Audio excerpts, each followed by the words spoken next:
Our guest has been a consistent advocate of the need to address China's dominance in rare earth and metals. And she thinks the USA has a significant opportunity to deepen strategic ties with Greenland, not through a takeover, but through coordinated investment.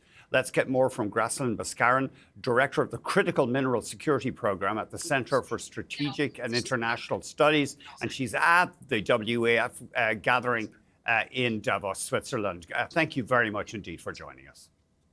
Thanks for having me. It's great to be back. Really, always enjoy talking to you. Just remind us, are rare earths the main mineral that Greenland seems to have, or the most economically valuable at this stage?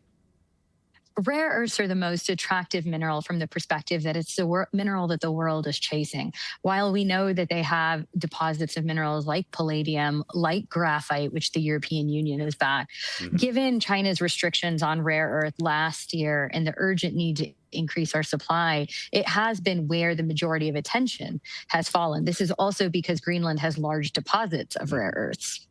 But you and other observers note the challenge here, not least the weather. Absolutely. You know, we always say rare earths aren't really rare. They're everywhere. The difficulty is finding them in ways that are economically profitable to mine. We have a range of challenges when it comes to Greenland. First, and maybe the most obvious, is that 80% of Greenland is under ice, which adds a significant cost. But also, Greenland is the least densely populated country in the world. You have less than a few hundred miles of roads, significant amounts of energy infrastructure that needs to be out. So these are all things that take an already complicated extractive process and make them even more complex. One deposit that's on investors' radar, and I looked it up, the Kvanefjeld deposit in southern Greenland, but a Chinese entity has partial ownership there. So the Chinese are already in?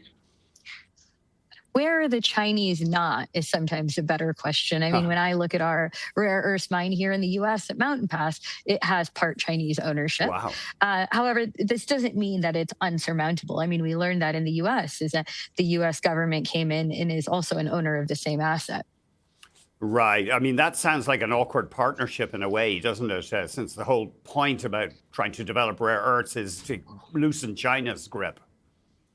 Well, what we really want is we don't want these minerals to go back to China. Remember that the real chokehold the world faces is not who mines it, but where does it all go for processing?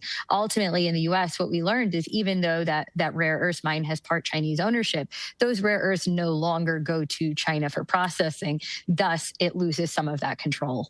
There's another site, the Tan Breeze deposit, and the Chinese were apparently trying to buy it, but a New York-based company called Critical Minerals ended up buying that. Give us some context there. Is that bigger than the other deposit, or are they comparable? It's a really important deposit, and it also is a very important deposit of heavy rare earths. And remember, that is what China restricted. So the fact that the U.S. government intervened in that transaction and the supply from that mine ultimately has a different supply chain route is really, really crucial. I mean, you have to remember that both of the two deposits you just mentioned are in the top 10 deposits in the world. Wow. I mean, together, 1.5 million tons of rare earths. They're not insignificant. However, what's really important at a moment where we're acutely looking at what could be an imminent situation is that these projects are not going to come online tomorrow, next month, or next year. And as you say, the processing is in many ways the crucial thing, and the Chinese have built such a lead up in that. Just talk to you do see an opportunity here for America to coordinate with NATO allies in investing in these deposits. This could be a great area for coordination, and there's a few reasons. One is developing mining, but especially rare earths, is incredibly capital intensive, the mine itself. But when you also think about having to build out all of this infrastructure, ports, rail, road, energy, that's a big cost. The second thing is the technical know-how on how to do these. And the third is to sign offtake agreements. The U.S. can't be the only offtaker for a project. We don't consume enough rare earths. So we actually want the supply coming out of that mine to stay within Allied control. So this is a great area for coordination, and the U.S. is not going to be able to develop these assets globally alone. Oh, that's interesting. They acting unilaterally, not the way to go.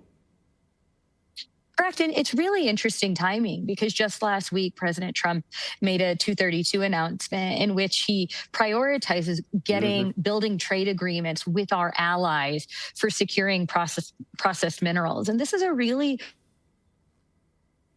big show that America alone agenda does not exist for minerals. And so we acknowledged just last week that countering China's dominance in processed minerals will require working closely with other countries, not against.